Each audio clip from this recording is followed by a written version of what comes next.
And when I woke up this morning, I was feeling pretty dangerous.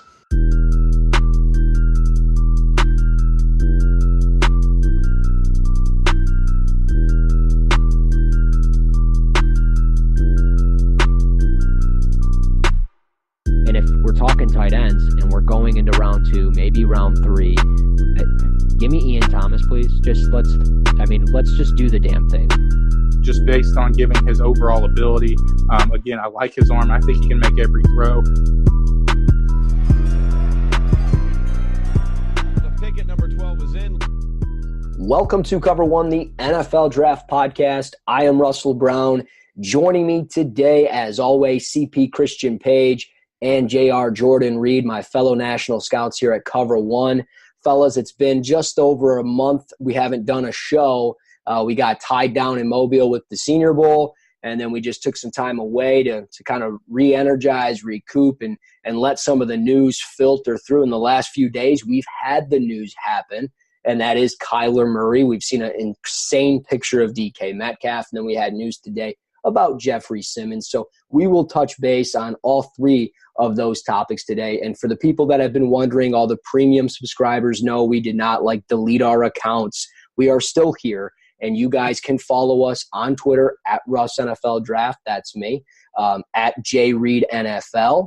And then you've also got at _Christian Page. So make sure you smash those follow buttons. But let's start with Kyler Murray, guys. This has been the big storyline through it all. You know, maybe the most captivating prospect of the draft, because we don't know where he's going to go. We didn't know what he's going to be doing, but it sounds like he's going to go pro. He came out with this picture, put it out on social media, and he says, and I'll try to sum this up as best as I can. Moving forward, I am fully and fully committing my life and time to becoming an NFL quarterback. Football has been my love and passion my entire life. I was raised to play quarterback, and I was very much looking forward to dedicating 100% of myself to being the best QB possible and winning NFL championships. So he just goes on and on a little bit about how he's eager and excited for the opportunity, and he can't wait to make the best decision of his life and get drafted into the NFL. So, JR, I want to start with you because you are a QB guy.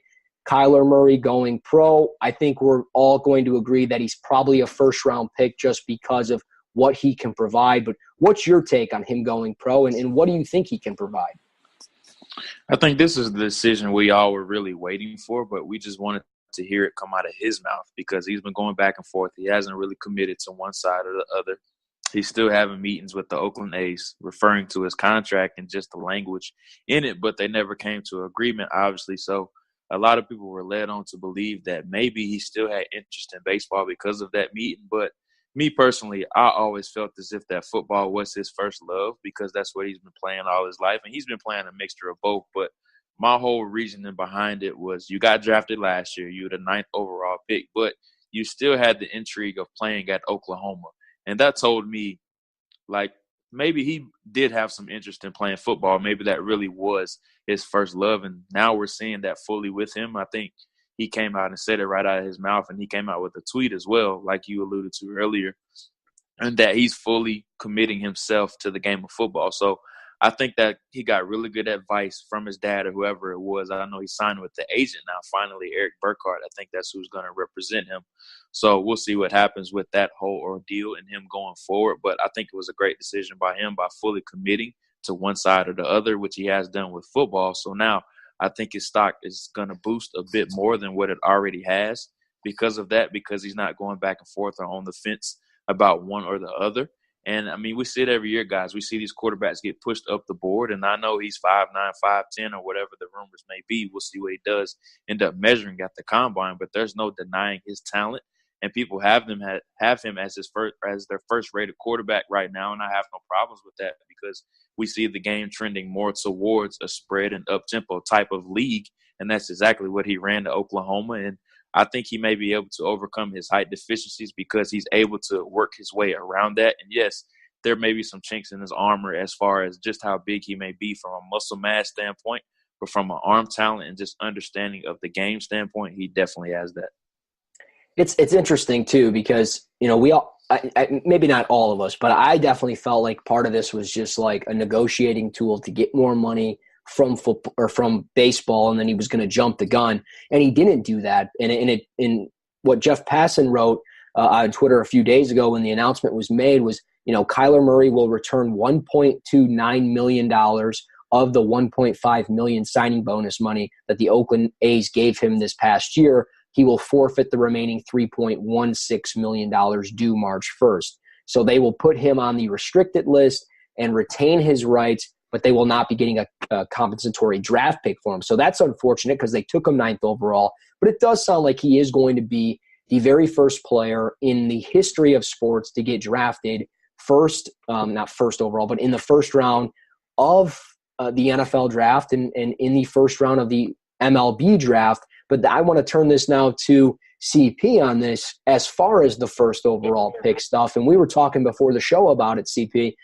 Does he go first overall? He is with the same agent as Cliff Kingsbury. So that's kind of interesting of the Arizona Cardinals head coach, Kingsbury with his agent, Murray and him, they all have the same agent now. So that's a little bit interesting. We've seen conflicting reports that people do believe that their sources are correct, that he is going to be going first overall. So what's your take? Do you think he goes first? Do you agree with that? Or do you think it's going to be something different?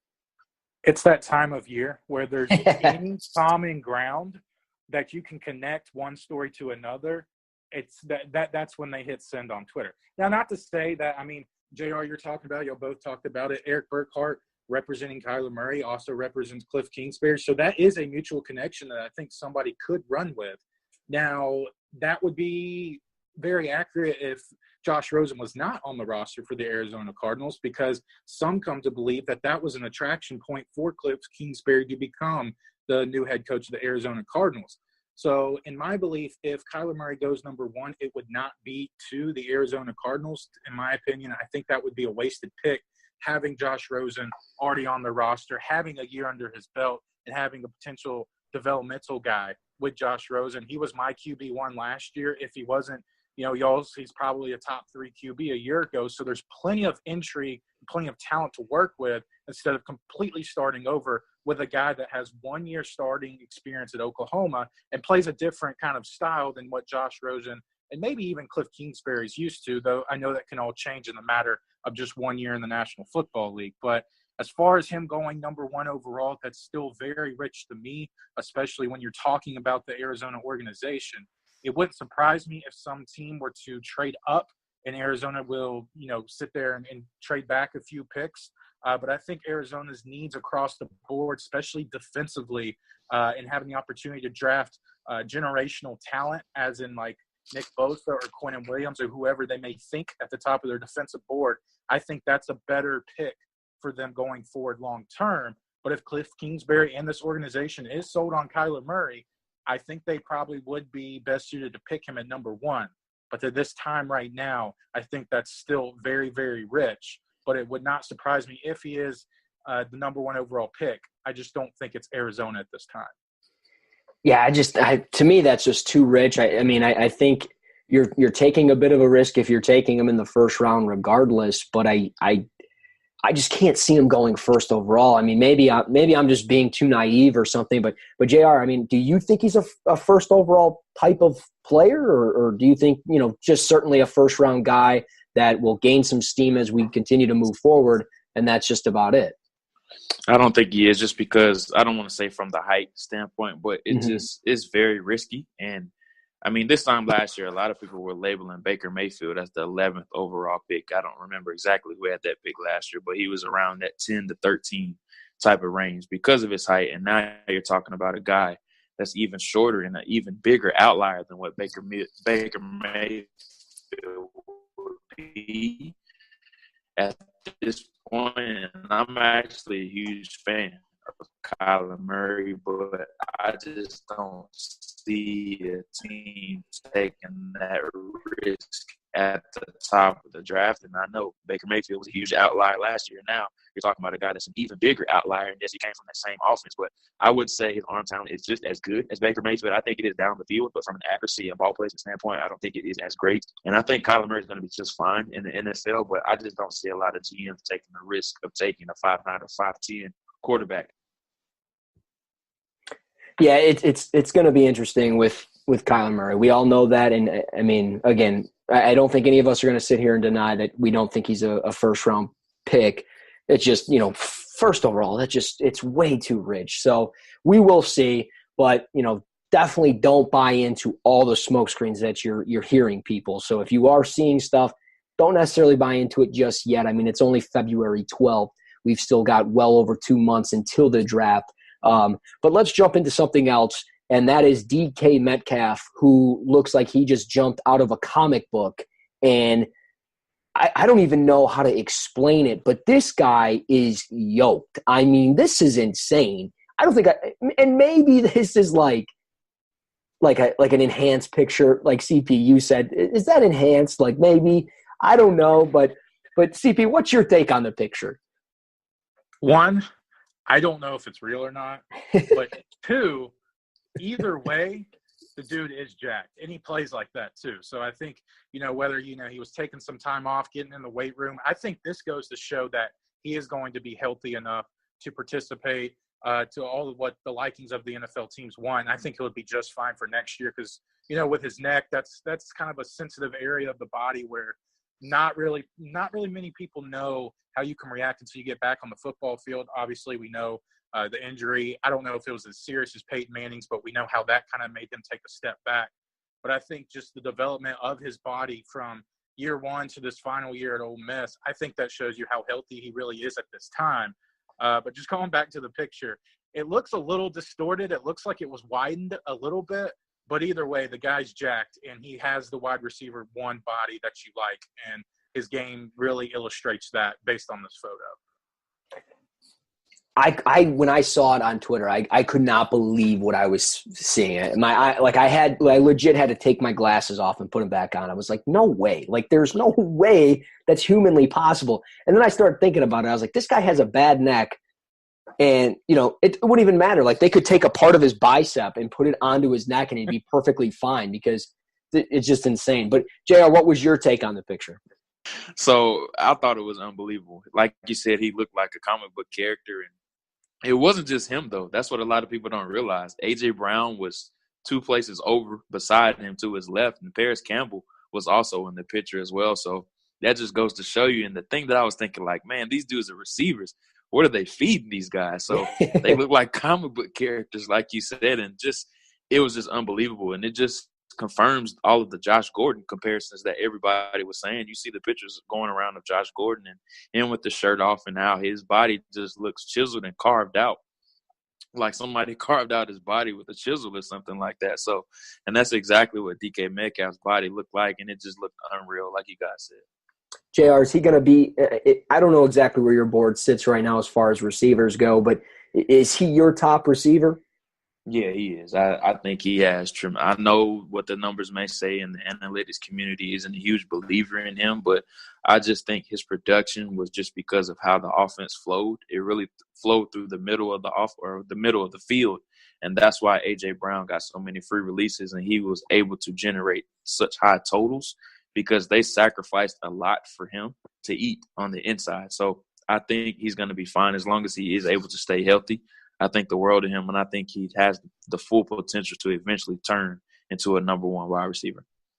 Yeah, he certainly has the tools to be a guy that can be a wide receiver one at the next level, and I think he's a first-round pick without question. He's not my top receiver. I have Kelvin Harmon at the top of the board just simply because I love the overall all-around skill set of Kelvin Harmon, who can dominate as a run blocker. I think he's a fluid route runner. I like his ability to jump up and pluck the ball out of the sky and everything else that he can do. But for CP, your take on DK Metcalf as far as wide receiver one, does the picture solidify it, or was he already there for you, or do you have somebody else as well at wide receiver one?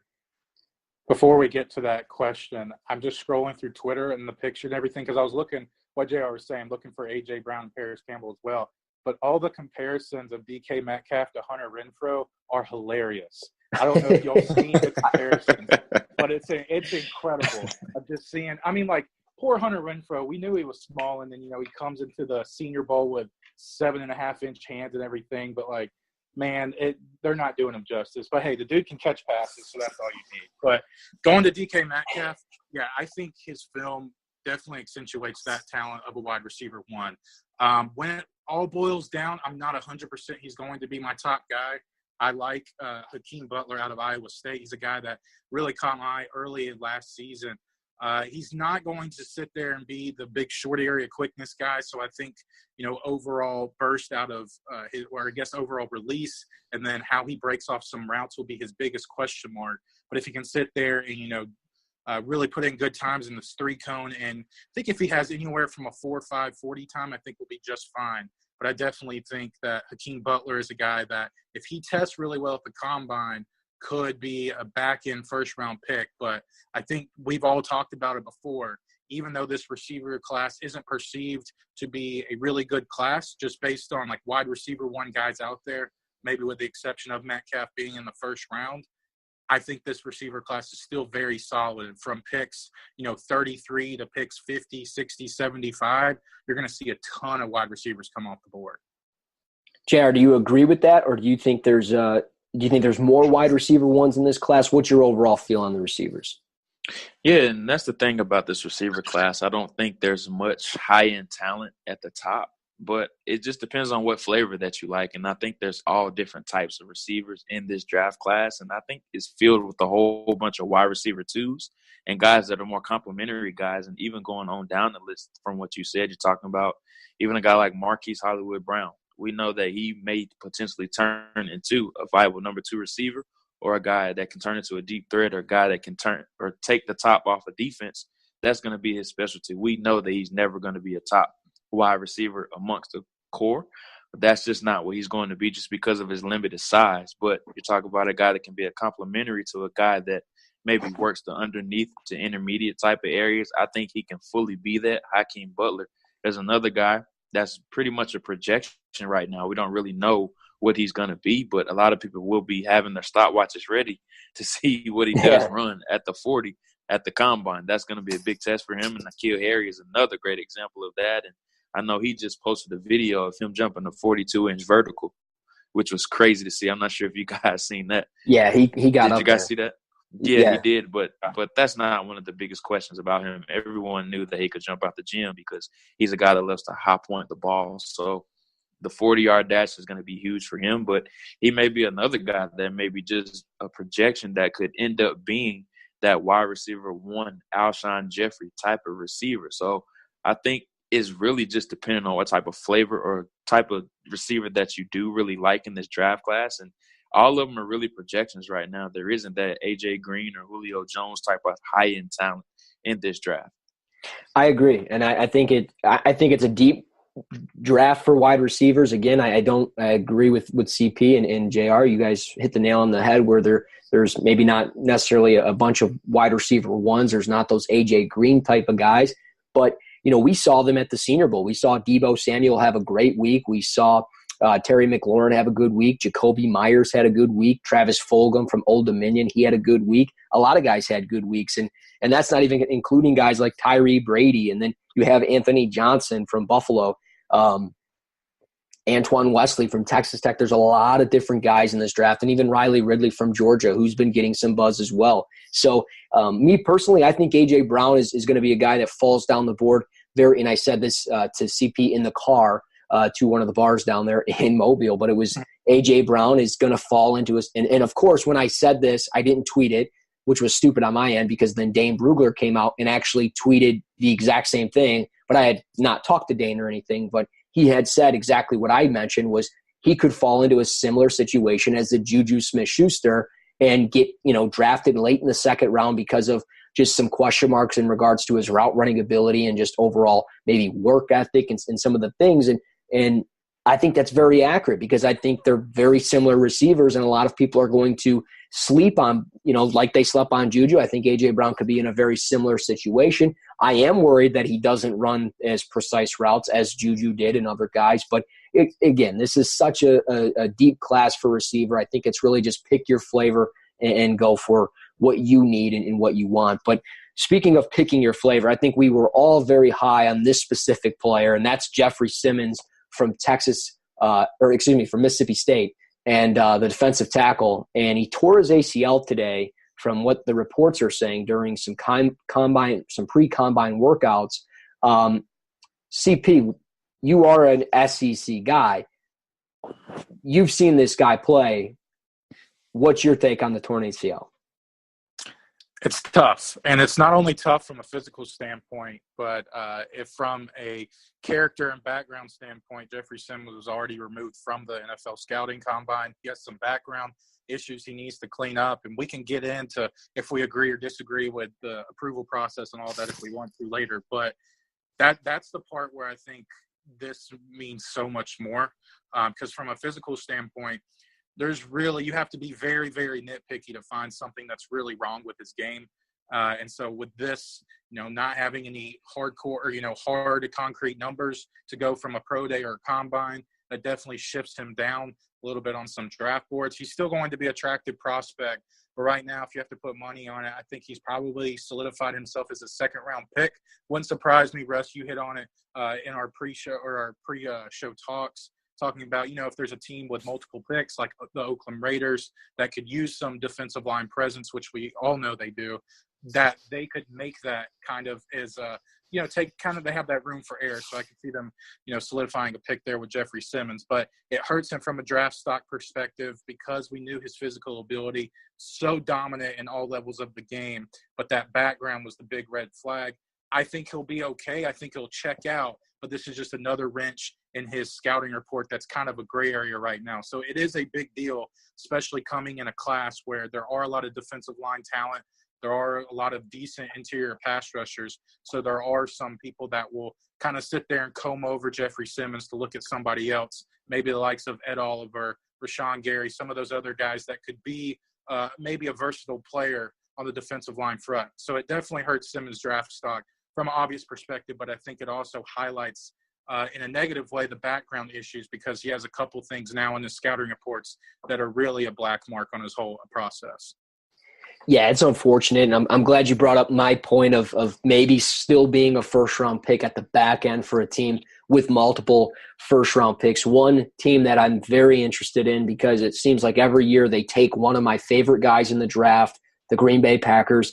They took Kenny Clark one year. They took Jason Spriggs. What a bum he's been. I know. I suck. But at the same time, I could totally see them go this like Chris Jones route and get this guy – maybe early day 2 or somewhere at the back end of the first round, and he could become like a Chris Jones is for the Kansas City Chiefs. Mike Pettine runs a very similar defense as the Chiefs. I know they need some defensive line help, maybe not necessarily where Simmons would play, but again, that's what I think. But JR, what's your take on Jeff Simmons? I know you had him as your 5th best player on your board, I believe, and I know, as we got the news, we were all pretty bummed. What's your take on it? Yeah, I was a huge fan of Jeffery Simmons, and it's just an unfortunate situation because you talk about a guy that really battled back from already starting off his college career with a checker background and a checker past after the entire video ordeal came out about him. He worked so hard to reshape his image, and he did the right thing by issuing a Facebook apology right after that event his senior year of high school, and then didn't have any stains on his resume since that point. And then he has another setback now with this injury, but it may end up working out for him because now he'll get to sit back and maybe work on his technique or some of the flaws that he did have coming into the draft. But, of course, he does want to play, but he's still going to get drafted. Of course, we just don't know exactly where that's going to happen. Maybe that's at the top of the second round, or maybe he does slip all the way to day 3, which I don't think will happen, but it's just a guess right now. Overall, if I had to guess, he probably would go at the top or the middle of the second round. I think that's a fair estimate for him right now, but we don't know the severity of his injury. I think Ian Rappaport came out and said that it was just the ACL that he did injure, which is really good for him. There isn't any ligament damage or anything like that, so it's not a Jalen Smith type of situation. So I think he'll be able to bounce back, but there's definitely going to be teams that are intrigued by him, especially if he does end up falling down the board somehow. Yeah, I mean, as a Lions fan, I would certainly love him in the second round. I don't think we necessarily need him, but whatever. And I'm sure you as a Vikings fan may be thinking, hey, this could be a guy that fits our defensive line, right? Oh, yeah, absolutely. Just imagine him beside Linval Joseph. I mean, that would just be a rock-solid interior, and it would be a great addition. But we'll see what does end up happening with him. But I think another great fit for him at the top of the second round would be the Indianapolis Colts, because they do need an interior type of defensive lineman like him, and they're really rebuilding right now. They're still in the rebuilding stage, and yes, they did make the playoffs last year, but they do need some help along that defensive line, especially along the interior, and I think he would be a fantastic fit for them, maybe at pick 34. That's I could see that. I mean, they draft well. This past year, they drafted great. I could see them doing it again here. So we'll see what happens. But, fellas, that's really all we got as far as our breakdown. I don't think we need to jump into the Kareem Hunt stuff. We can save that for another day. But, CP, what are you working on scouting report-wise? I saw you drop something as far as Tillery on Notre Dame. Anything else or anything else you're working on? Yeah, I dropped Jerry Tillery last week. Really productive defensive tackle. And from 2017, he was playing more of a zero tech. They moved him out to a three tech. Actually, even had a couple snaps where he was all the way out to seven tech, and I think that really values his pass rushing ability. But a guy that I think is a second round prospect. His overall strength may be lacking, just overall core strength that some guys would covet in the first round. But I think overall that interior pass rush, just the way the league's going, he's definitely attractive. And then just recently, as in this morning, I'm only going to say his name once because I'm going to butcher it the next 5 times I say it. But the Penn State cornerback, Amani Oruwariye, Amani O is how I'm going to go for the rest of the draft season, not the rest of the podcast. But a guy that I think really dominated this year. He has a lot of strength. I think he's fine in press coverage. Didn't show that many reps overall, but I think he's going to be a zone cornerback. Likes to play the field side of the field, and he's really productive over there. He's not a short area quickness guy, so he may question overall, how can he sit there and really counter the inside moves. But overall, he is one of the more intelligent cornerback prospects. I don't want to say ever graded, but just in recent memory, the guy has great football vision or great football intelligence and really good quarterback vision, really physical at the catch point. So I think he's a guy that really will finish as one of my top 5 cornerbacks in the draft. So those are 2 guys I got going on right now. It's funny. You say he dominated, but there's one game where he did not dominate. He slipped. Whatever. He slipped and he fell, and my team won. Go Green. Well, he had to slip and fall for you to get that advantage. I don't throw it out there. Don't care. Whatever. Felton Davis torched him in the game a few times. He did it again. Touchdown, go Green, we win. Look, I don't have much in sports right now. You're right. You can have it. Thank you. Detroit sports suck right now. But, JR, what do you got working on? I know your content is not like my sports teams. Well, that means they would be good then, because your sports content is very good. But I have a TJ Hawkinson scouting report coming up here in the next few days. I'll probably drop it on Thursday.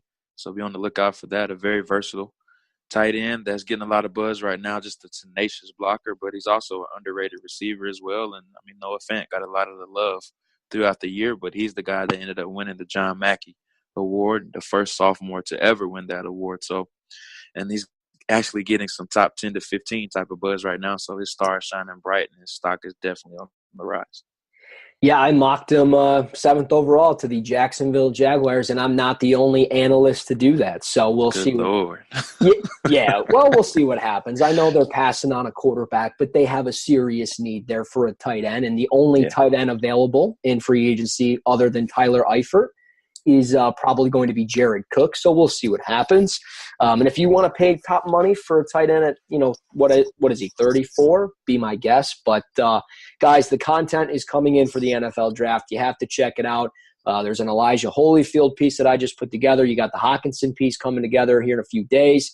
Tillery, Armani O, so many different things that are coming to cover1.net, and the best way to stay up to date with it is by downloading the Cover One app. It's very simple. Go to your app store, search Cover One, and download the app. It's very easy, simple to use, and you stay up to date with all of our content. Make sure you get those push notifications, but also jump onto Twitter right now and search us at Russ NFL Draft, @ Christian Page, and @ J Reid NFL. That's REID. Smash the follow button and make sure you're doing everything you can to stay up to date with the content, the pods, and your Twitter feed with us at the top. So, guys, I appreciate you joining me for the show. It's been great to jump back in here. To everybody listening, we appreciate your support. Until next week, this is Cover One, the NFL Draft Podcast.